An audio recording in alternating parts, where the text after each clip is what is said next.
Ladies and gentlemen, prepare for a fun conversation with a very special guest and someone I'm proud to call a friend. Welcome, Elon Musk.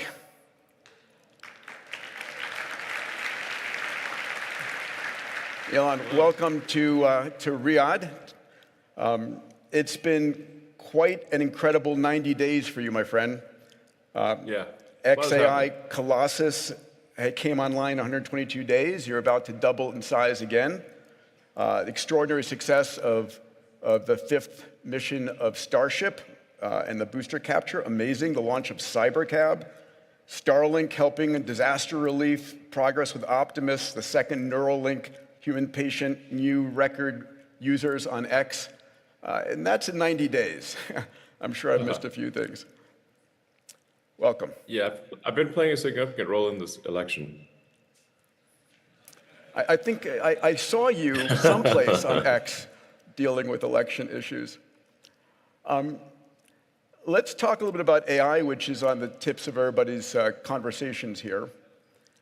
When we spoke last in March at the Abundance Summit, your prediction was that AI was increasing at a rate as fast as 100 times per year, and that by 2029 or 2030, we might see AI as capable as 8 billion humans. Are you still seeing that pace? Yeah, I mean, it's difficult. It's a difficult thing to quantify exactly, but I certainly feel comfortable saying that it's getting 10 times better per year, which is, let's say it's, 4 years from now, that would mean 10,000 times better. So maybe 100,000. Yeah. And I think it will be able to do anything that any human can do. Possibly within the next year or two, and then it's what can how much longer than that does it take to be able to do what all humans can do combined? I think not long. Probably only, I don't know, 3 years from that point. So it like 2029-ish, 28, something like that. The other conversation we've had, and you came out in the same side as Jeffrey Hinton in this, was 80% probability it's going to be awesome. 20% probability we're screwed. Are you still on those odds? Yeah, I mean, one could say it's most likely going to be great, and there's some chance, which could be 10 to 20%, that it goes bad. The chance is not zero that it goes bad, but overall, one could say that the cup is 80% full. Is one positive way to look at it, maybe 90%. All right, I like that, increasing odds. What keeps you up? What keeps you up at night besides running 6 companies? Waking up early to participate in talks like this one. I felt very guilty asking you to do this, but thank you for joining us nonetheless. But in terms of worried about the future, I think AI is a significant existential threat and something we should be paying close attention to. It's probably the most significant near-term threat. The longer term than that is the global population collapse. Birth rates have been collapsing pretty much worldwide, and we're headed to a situation where, for example, based on current birth rates, South Korea would have about a third of its current population, perhaps much less. Europe would have about half of its current population, perhaps much less. And I should say that those numbers are if the birth rate were suddenly to return to 2.1 per woman, which is a stability point, which it's not doing. So if the current compounding effect continues, you would see really many countries become 5% of their current size or less within 3 generations. I know you've been So doing your... I would consider that to be a very big problem. And I think for most countries, they should view the birth rate as the single biggest problem they need to solve. I mean, if you don't make new humans, there's no humanity, and all the policies in the world don't matter. I know you've been doing your part to maintain the birth rate in the U.S. Yes, I am. I mean, you've got to walk the talk. So I do have a lot of kids, and I encourage others to have lots of kids. But on the AI, and I'm sorry to go negative on this, but what are you doing right now that's most important for countering that 10% probability of dystopian outcomes?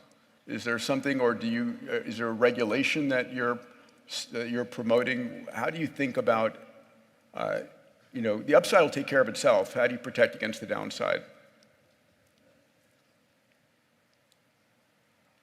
Well, my instinct with respect to AI safety is that you have to create a maximally truth-seeking AI, which may sound obvious, but that's what I'm seeing being produced is not maximally truth-seeking.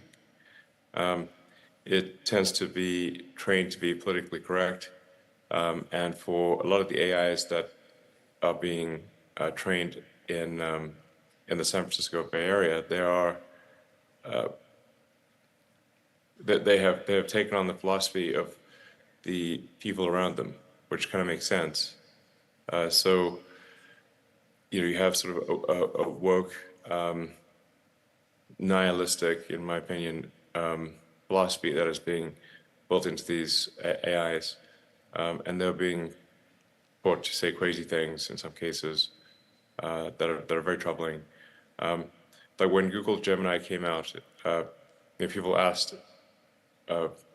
whether it is which is worse, misgendering Caitlyn Jenner or global thermonuclear war? And it said misgendering Caitlyn Jenner, which is obviously a problem because, we'd all die in global thermonuclear war. And so if you have an AI that's programmed for things like that, it could conclude that the best way to ensure that nobody is misgendered is to annihilate all humans, thus making the probability of a future misgendering 0. That's highly problematic. So you really want to have a maximally truth-seeking AI, and I can't emphasize that enough. That's incredibly important.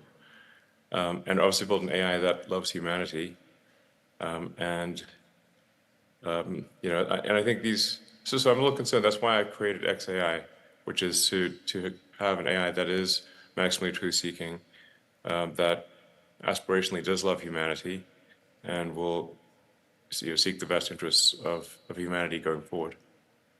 You just tweeted that you're doubling the size of the Colossus cluster.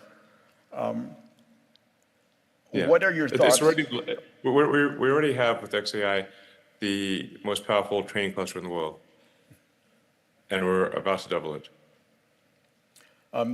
Energy is a point of conversation here. How Yes. concerned are you about providing sufficient energy for the growing hungry clusters globally? Yeah, I think things are currently chip limited, or they're not quite chip limited. They're getting to the point where they're limited by voltage transformers and installation, and they will become limited by energy. So there will be a tremendous amount of energy that's needed for digital intelligence and also for electrification of transport. So those two things are a big deal. Yeah, we're going to need a lot of energy. The long term, almost all the energy that we will get is going to come from the sun. So one way to look at civilization is progress on the Kardashev scale. We're just barely getting to 1. Well, we're far from half. getting.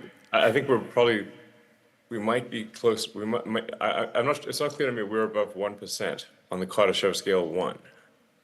Because Kardashev scale 1 means you've harnessed all the power of a planet. I think we've probably harnessed less than 1% of the power of Earth. Now, Kardashev scale 2 is you've harnessed all the power of your sun. The sun is overwhelmingly the largest source of energy in the solar system. Everything else is maybe amounts to about 1/trillionth of the energy in the solar system compared to the sun. Let's go safely less than 1/trillionth of all the energy is non-sun in our solar system. Yeah, we're using 1/8,000th of the sun's energy hits the surface of the Earth. Just that hits the surface of the Earth. Yeah. Yes. And the percentage of the sun's energy that hits the surface of the Earth is less than 1/trillionth of the energy that the sun produces. So almost all energy long term will be solar. We call it rounds up to 100%. So it rounds up to 100%. That's how much of the energy in the future will be solar. When you view things from a Kardashev standpoint. You know, Elon, we have a number of national leaders, corporate financial leaders from the Middle East here. What's your advice to decision makers here in the room that don't want to miss the AI transformation, that will be part of the leadership of that AI transformation?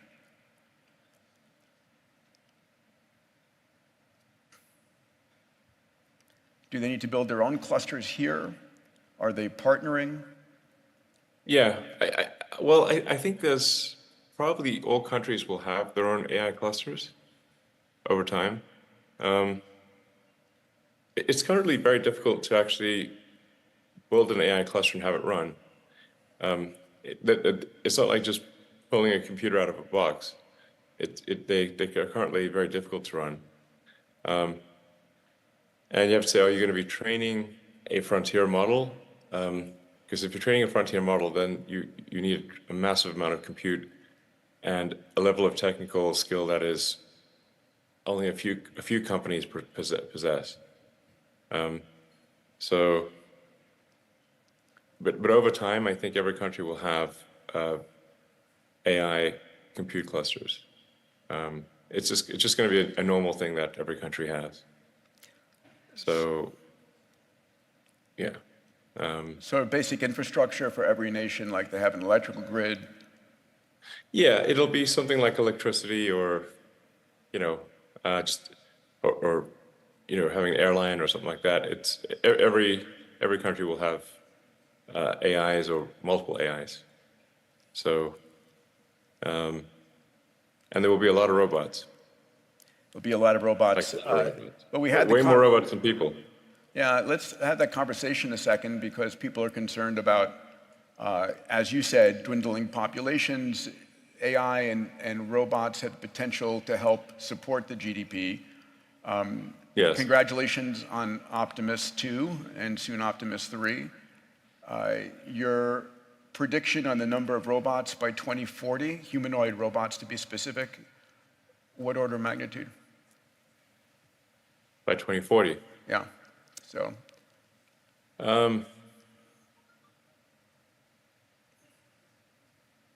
I think if you say like 2040, probably there are more humanoid robots than there are people.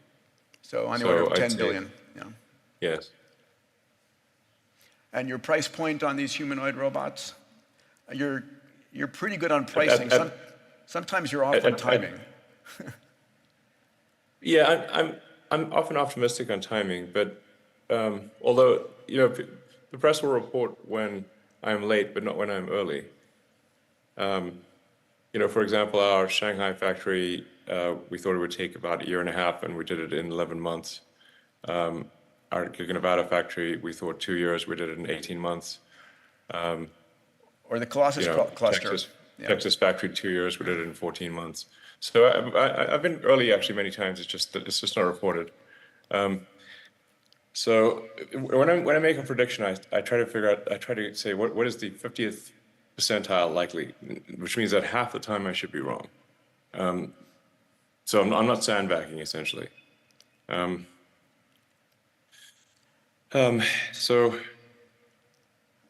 but I think that's once you get out 2040, that's a long time from now. Over 25 years, there'll be at least 10 billion humanoid robots. And price For point. yeah, the price point will be, I think, quite low. Probably $25,000 for a robot that can do anything. We will be in a future, assuming we are on the good path of AI, I think we will be in a future of abundance. You know, obviously you wrote a book called Abundance. So I think you would agree that that is probably the outcome.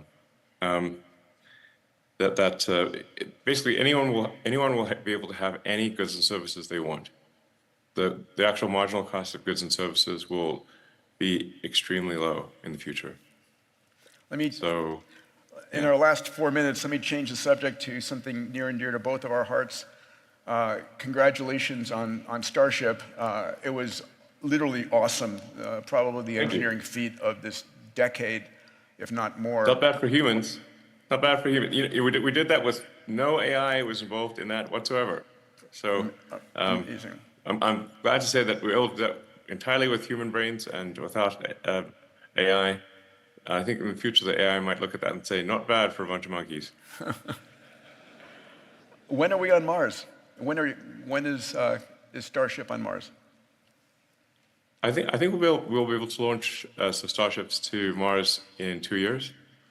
So at the next Mars window, which is in about 26, 27 months, we're just about to start, or we're at the beginning of a Mars transit window now, and they occur every 26 months. So just over 2 years, we'll be sending our first uncrewed Starships to Mars, and then if those work out well, and we don't increment the crater count on Mars, then we'll send humans 2 years after that. So a challenge to be on the surface of Mars before the end of the decade sounds like a reasonable proclamation for either I think so. for either side of the White House, hopefully. Yeah. I will go I feel there. more optimistic about it with a Trump White House than a non-Trump White House, because the biggest impediment to progress that we're experiencing is regulatory, is overregulation. Got to keep those whales and sharks safe. Yeah. Yeah, exactly. It just takes us. I mean, it takes longer to get the permit to launch than to build a giant rocket, and the bureaucracy in the U.S. has been growing every year and has particularly grown under the Biden administration. And unless we do something to scale back the overregulation, I call it sort of, America is getting, and a lot of countries are getting slow strangulation from overregulation. And unless something is done to push back on that, it'll eventually become illegal to do almost any large project, and we won't be able to get to Mars. Last subject, congrats on the cybercab rollout. Pretty extraordinary. Kathy Woods predicted it to be, multiple trillions of dollars of potential GDP growth and impact. Give us some predictions on when we'll see cybercab, when we'll be ordering a cybercab. Yeah, well, Tesla, unsupervised full self-driving, we expect to be working in the U.S. next year with the Model 3 and Y. So you don't have to wait for the robo-taxi or cybercab for Tesla to release autonomy. We're currently expecting to exceed human safety levels in Q2 next year, and then substantially go beyond that thereafter. And so really it's just a software update to the cars to be able to launch our self-driving network. So we expect to do unsupervised full self-driving and start that in California and Texas, around the middle of next year. And then, we have 7 million cars on the road. We'll have 9.5 million cars by the end of next year. So and eventually we'll have a fleet of, I don't know, 100 million plus vehicles, and they'll all be autonomous. The Cybercab with no steering wheel or pedals, we're expecting to reach volume production in 2026. So that's certainly interesting. But like I said, the actual launch of a robotic taxi unsupervised full self-driving is actually next year. And at the event, the Tesla autonomy event, we had 50 cars, 30 Model Ys that were driverless, and 20 of the Cybercabs. And so autonomy is here, is what I'm saying. And yeah, and all cars will drive themselves. This is a no-brainer. They'll get to where they're 10 times safer than human-driven cars, which will save, I don't know, perhaps 1 million lives a year globally. And then Optimus starts limited production next year, 2025, and then should be in volume production in 26. And then we'll grow to, I think, ultimately be the biggest product of any kind ever. So, and I kind of agree with ARK Invest and Kathy Wood that autonomy, like the sort of robotic taxis, makes Tesla kind of like about a $5 trillion company. The Optimus robot, I think, makes Tesla a $25 trillion company. It's not even clear what money means in the future. We end up in a post-capitalist society at some point. Elon, you make it look... we do sort of end up, it does become kind of post-capitalist. And like I said, and I know you agree with this, that we're, and looking at the most likely bright side, we're headed for an age of abundance where anyone can have any goods and services they want. It won't be a case of universal basic income. It'll be a case of universal high income is the most likely outcome. You make it look easy, my friend. Thank you for making some time available. I know it isn't easy. Let's give it up for Elon Musk, everybody. Thank you. Thank you, my friend.